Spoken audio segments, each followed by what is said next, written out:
یو بیماری ډېره زیاته عامه شوې ده خو زموږ مسلمانان ته غلطه پیدا دي هغه د ډینګي ده ګوره نبي علیه السلام فرمایي مسند احمد کې روایت د عثمان رضی الله تعالی عنہ روایت نبی علیه السلام فرمایي چې د سار لمونځ نه بعد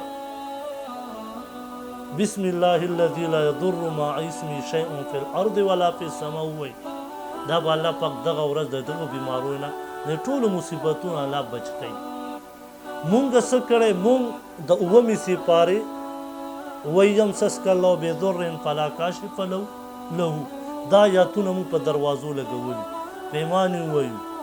دا کالونه تیر شي میاشتې تېرې شي مونږ چېرته دي د الله کلام باندې چېرته کپړه والې د الله کلام د دې دپاره راغلی چې په دروازو یې ولګوه که د الله کلام د دې دپاره راغلی چې دا به محفوظ پروت وي او عقیده پې جوړه کړه مونږ مسلمانان الله مو دې معاف کړي که کافر داسې د الله کلام بې حرمتي وکړي او دغسې ګردونه ټک پروت وي مونږ دلته جلوسونه وباسو او که چېرې مونږ مسلمان یې وکړو خیر دی دا یاد ساتئ دا چې هر څوک دا تعویضونه کوي او دغسې په دروازو یې لګوي هغه هم ګناهګار دی څوک یې چې لګوي هم ګناهګار دی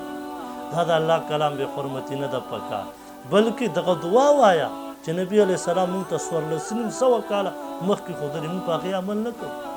او دویمه دا بعضې خلک د اصحاب کهف نومونه لیکي دا هم صحیح نه دي الله پاک دې پې عمل کړي